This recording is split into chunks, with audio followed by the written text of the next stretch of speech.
Film की शुरुआत होती है हैलोवीन के टाइम पर। यहाँ हम एक आदमी को देखते हैं जो घबराया हुआ था और उसके पीछे पीछे आ रहा था जेस्टर। इस वक्त जेस्टर ने ऑरेंज रंग के कपड़े पहने हुए थे और हमेशा की तरह सर पर हेड रखी हुई थी। वो बहुत बुरा और खतरनाक किस्म का जोकर है। जादू की अपनी ट्रिक्स दिखाकर लोगों को मुतासिर और हैरान भी करता है, डराता भी है और सबसे खतरनाक काम उन्हें ट्रिक्स ही बेरहमी से लोगों को मार भी देता है। गुस्सा तो इसे वैसे ही बहुत आता है, लेकिन सबसे ज्यादा ये तब चिढ़ जाता है जब कोई इसकी ट्रिक्स पर ध्यान न दे या उन्हें पसंद ना करे। यहाँ उस आदमी को अपनी बड़ी बेटी एमा दिखाई दे रही थी, अब वाले रूप में नहीं बल्कि बचपन वाली रूप में। इसी उम्र में आदमी ने अपनी बेटी एमा और उसकी मॉम को छोड़ दिया था, दूसरी शादी कर ली थी जिसमें आदमी की एक और बेटी पैदा हुई जिसका नाम जॉसलिन होता है। यानी एमा और जॉसलिन सुतेली बहन। आदमी जहाँ जहाँ जा रहा था एमा का बचपन वाला रूप उसे हर जगह दिखाई दे रहा था और ये भी जेस्टर की ट्रिक थी जो उस आदमी को शर्मिंदगी का एहसास करवाना, उसे दबाव में लेना चाहता था। या ऐसा हुआ भी। आदमी ने शर्मिंदगी में अपनी बेटी एमा को कॉल करके सॉरी कहा कि बेटा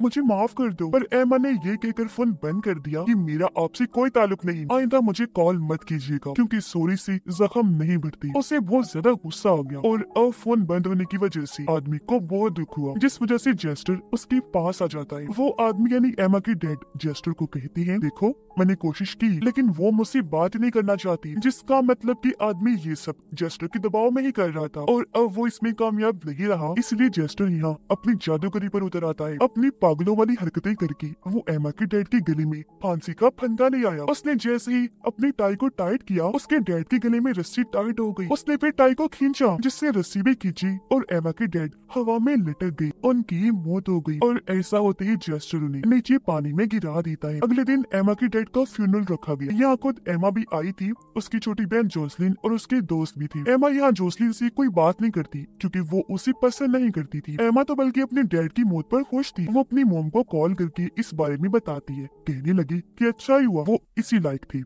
वो मर गई और इस तरह हमारे साथ इंसाफ हो गया। पर जोसलिन तो काफी दुखी थी। अब सारे तो फ्यूनरल से चले गए थे पर एमा नहीं, वो अपनी मॉम से फोन पर बात कर रही। तभी वो देखती है कि डैड की ताबूत के पास जोकर जैसा कोई आदमी नाच रहा है। ये और कोई नहीं बल्कि जेस्टर ही था जो अचानक वहाँ से गायब भी हो गया। पर असल में वो वहीं छुपा हुआ था, एमा को जाते हुए देख रहा था। कुछ देर के बाद कब्रिस्तान की रखवाली करने वाली दो आदमी वहाँ आई। जेस्टर को वहाँ से भगाने की कोशिश करती है लेकिन वो तो उनके साथ खेलने लगा, कभी गायब हो रहा था तो कभी वापस आ जाया करता था। ये देखकर दोनों आदमी काफी परेशान हो गए। तंग आकर एक ने पुलिस को कॉल कर दी। तब तक जेस्टर ने दूसरे आदमी को नीचे गिरा दिया जिससे उसका सर सीधा जाकर पत्थर से टकरा गया। उसे काफी गहरी चोट लगी थी जिस वजह से मौके पर ही उसकी मौत हो गई। ऐसा जेस्टर ने अपने खतरनाक जादू की ट्रिक से ही किया था जिसके वो खूब मजे ले रहा था। दूसरा आदमी देखता है कि मरने वाली आदमी के जूतों के नीचे बंधे हुए थे और जाहिर है ये कारनामा भी जेस्टर का ही था। अब इससे पहले वो आदमी पुलिस को कुछ बता पाता उसके गले में भी कुछ होने लगता है। अचानक ही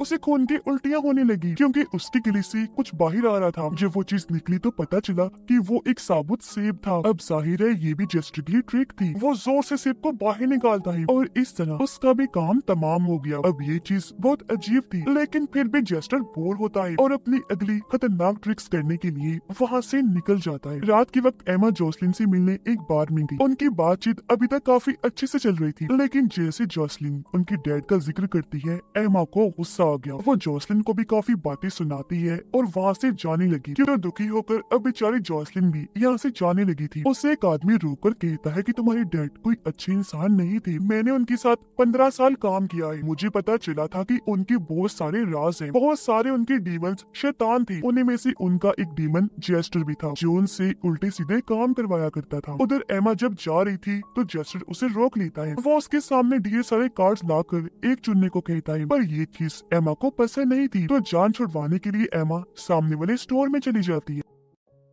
जेस्टर भी आगे चल दिया। उसे दो बच्चे मिले जो भाई थे। बड़े वाले ने ढेर सारी कैंडीज उठाई जबकि छोटे ने ईमानदारी से बस एक ही ली। उसने फिर जेस्टर से भी कैंडी मांगी। तब उसने हवा में जादू करके एक कैंडी बनाई और बच्चे को दे दी। ये देखकर बड़े वाला बच्चा भी आगे आया। वो भी जेस्टर से कैंडी मांगने लगा पर उसका तरीका ठीक नहीं था इसलिए जेस्टर को पसंद नहीं आता। वो बड़े बच्चे की बैग से कैंडीज निकाल कर छोटी वाले की बैग में डाल देता है। ये देखकर बड़े बच्चे को बुरा लगा। वो अपने भाई की बैग में हाथ डालकर अपनी कैंडीज वापिस लेने लगता है, पर बैग से एक हाथ निकलकर उसके हाथ को ही पकड़ लेता है और ये हाथ जेस्टर का था, क्योंकि तभी उसका हाथ गायब होकर बैग में जा चुका था। ये देखकर दोनों बच्चे काफी घबरा गए, अपने बैग्स वही फेंककर भाग जाते हैं। घर आकर जोसलिन टीवी पर ब्राउनी फिल्म देख रही थी। अचानक उसकी नजर दरवाजे पर गई, जहाँ उसे एक आदमी की परछाई दिखाई देती है जो घर के अंदर ही झांक रहा था। वो भी सोच रही थी कि तभी घर का दरवाजा कोई खटखटा देता है। डरते हुए जोसलिन जब दरवाजा खोलती है तो वहाँ उसके दोस्त थे जिन्हें वो अंदर बुला देती है। उधर एमा एक स्टोर में गई, पर यहाँ भी जेस्टर ने उसका पीछा नहीं छोड़ा। वो उसके सामने आकर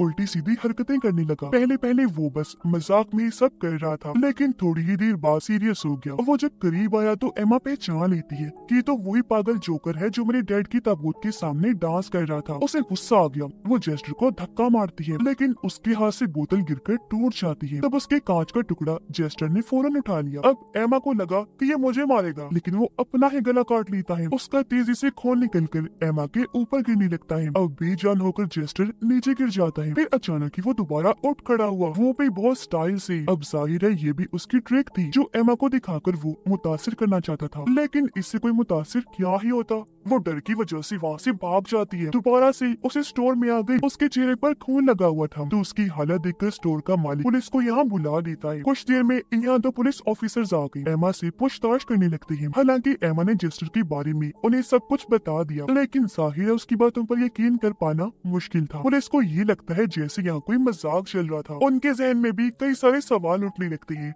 जिनका जवाब बनकर जेस्टर खुद ही स्टोर के अंदर आ जाता है। वो उनके सामने एक हथकड़ी निकालकर अपने दोनों हाथों पर लगा लेता है, लेकिन अगले ही पल वो हथकड़ी उसके हाथों से गायब होकर दोनों ऑफिसर्स के हाथों में लग जाती है। अब इससे पहले वो कुछ समझ पाती, जेस्टर ने अपनी हेड से एक ऑफिसर्स का सर ढक दिया, और अब जैसे हेड हटाई गई, हैरत ऑफिसर का सर ही वहाँ से गायब हो जाता है। तो बगैर सर के वो तड़पने लगता है। ये देखकर दुकान के मालिक की तो हालत ही खराब हो गई। जल्दी से वो यहाँ से भाग जाता है। दूसरा ऑफिसर अपनी हथकड़ी खोलकर जेस्टर पर गन तान देता है, जबकि जेस्टर तो ऑफिसर के बिना सर वाले जिस्म के साथ डांस कर रहा था। ऐसा करने में उसे बहुत मजा आ रहा था। ऑफिसर गोली चला देता है, वो जेस्टर को लगने की बजाय उस ऑफिसर को ही लग जाती है, तो उसका तो काम तमाम हो गया। और अब जब उसने जेस्टर को गोली मारी तो वो गोली को ही पकड़ लेता है। अब ये देखकर एमा की हालत भी खराब हो गई। वो भी जल्दी से वहाँ से भाग जाती है। तब बचे हुए ऑफिसर को मारकर जेस्टर भी वहाँ से निकल जाता है। उधर जोसलिन को ऐसा लग रहा था जैसे डैड अभी भी मेरे साथ हैं। वो उनके कमरे में जाकर डैड की तस्वीर देख ही रही थी कि तभी वो तस्वीर से निकलकर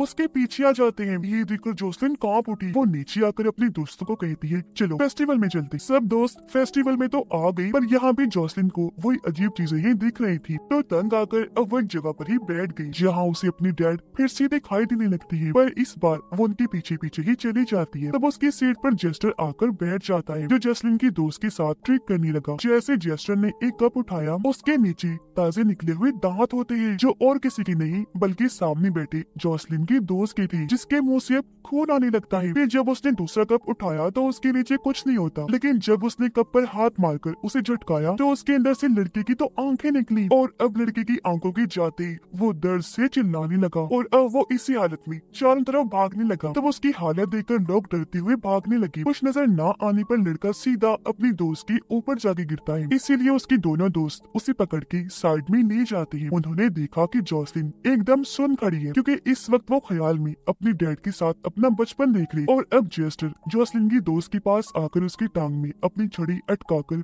टांग ही तोड़ देता है। फिर जब उसने जोसलिन की तीसरी दोस्त को खामोश रहने का इशारा किया तो उसका गला घुटने लगा। इसी बीच जोसलिन भी अपने ख्याल से बाहर आ गई थी। वो जेस्टर के पास आकर उसे कहती है कि प्लीज इन सबको छोड़ दो, तुम जैसा कहोगी मैं वैसा करने को तैयार हूँ। उधर एमा अभी भी भाग रही थी, जहाँ तभी उसके पास मॉम की कॉल आती है, जो भी और किसी का नहीं बल्कि जेस्टर का ही कारनामा था। वो इशारों में बोल रहा था और एमा को उसकी मॉम की आवाज में वो बातें सुनाई दे रही थी। अब जेस्टर चाहता था कि एमा सब कुछ भूलकर चुपचाप यहाँ से चली जाए। अगर वो ना गई तो ये खेल ऐसे ही चलता रहेगा। लेकिन यहाँ जेस्टर ने ये बातें करते करते जोसलिन का भी नाम ले दिया कि वो भी खतरे में है, महफूज नहीं है। अब जाहिर है वो थी तो एमा की बहन ही, इसलिए जोसलिन को लिए बगैर ये नहीं जाए। एमा के सामने वही पुल था जहाँ इसकी डैड मरी थी, पर अब भी वो वहीं खड़े हुए थे, इसीलिए वो भागकर उनके पास जाती है, जहाँ डैड उसे उसकी गलती का एहसास करवाती है। उसे भी हो गया एहसास, इसीलिए रोते हुए पहली बार उन्हें डैड कहती है, यानी एमा ने आज उन्हें माफ कर दिया था। पर अब उसकी डैड अपने गले का फंदा एमा के गले में डाल देती है। रस्सियों से खींचकर पुल से नीचे गिरा देती है, जहाँ उसे जोसलिन की बचपन का वक्त दिखाई देने लगता है। वो एमा को बुरा भला कहकर उसे जलील कर रही, लेकिन वो समझ गई थी कि ये असली जोसलिन नहीं है बल्कि छलावा है। मुझे फंसाने के लिए ये वहम मेरे दिमाग में डाला जा रहा है, इसलिए वो इस पर खास ध्यान नहीं दी। और फिर तभी छोटी जोसलिन अपनी डैड के साथ सामने वाले शेड में चली जाती है जहाँ जेस्टर भी था। उसने एमा को भी इशारा किया तो वो भी अंदर चली जाती है। वो यहाँ जोसलिन का अपने डैड के साथ खुशहाल बचपन देख रही थी जो एमा को नहीं मिला। उसकी डैड चाकू लेकर एमा के पास आई, लेकिन अपने ही सीने में चाकू घुसाने लगती है, जो देखकर एमा को बहुत बुरा लगा। वो रोने लगती है। ये देखकर उसकी डैड कहती है कि अब क्यों रो रही हो, मेरे सुरवल पर तो खुश हो रही थी। ये सब दरअसल छलावा था। इस वहम की दुनिया में उसकी डैड एमा को शर्मिंदगी महसूस करवाना चाहती थी ताकि वो यहाँ पूरी तरह टूट जाए। जहाँ पहले तो एमा मजबूत रही लेकिन अब टूटने लगती है। जोसलिन भी अब बड़े बने रूप में आ गई थी। ये भी एमा को बातें सुनाकर खूब जलील कर रही थी। जोसलिन अपने डैड के अंदर से चाकू निकालकर एमा को देती है, ये कहकर कि जाग जाओ और ये खुद को मार लो। लेकिन यहाँ एमा खुद पर कंट्रोल कर लेती है, खुद को टूटने से बचा लेती है और जोसलिन को बोली कि तुम असली नहीं हो, बस छलावा हो, मैं तुम्हारी चाल में नहीं आऊंगी। ये कहकर उसने जोसलिन के पेट में ही चाकू से वार कर दिया। इसी के साथ वो वापिस असली दुनिया में आ गई, जहाँ भी उसने सच में जोसलिन पर चाकू से वार कर दिया था। जो चीज उससे जेस्टर नहीं करवाई थी उसे वहम में डालकर। ऐसा होते ही वो एमा के लिए तालियां बजाने लगता है, लेकिन अब क्या हो सकता था,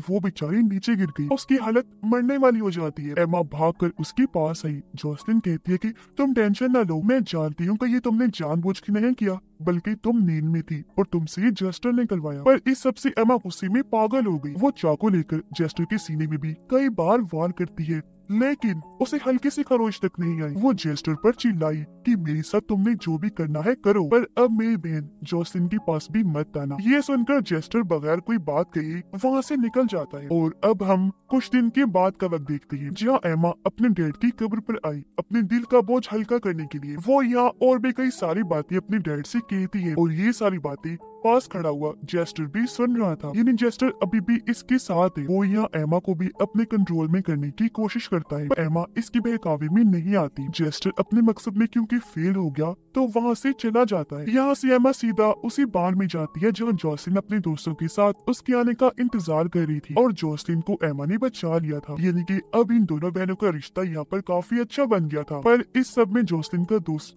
ट्रिक्स ने बेचारा ऐसे ही मारा गया। यहाँ हमें पता चला कि जेस्टर दोनों बहनों खास तौर पर एमा को तोड़ना चाहता था, पर वो मजबूत रही। टूटने से उसने खुद को बचा लिया। इससे न सिर्फ उसकी जेस्टर से जान छूटी बल्कि उसने अपनी बहन को भी बचा लिया, क्योंकि जेस्टर इंसान की कमजोरियों को उसके खिलाफ इस्तेमाल करके उसे तोड़ता फिर उसे मार देता है। क्योंकि वो पागल जोकर है तो ऐसा करने में उसे मजा आता है। और इसी हैप्पी एंडिंग के साथ ही इस फिल्म की कहानी भी यहीं पर खत्म हो जाती है।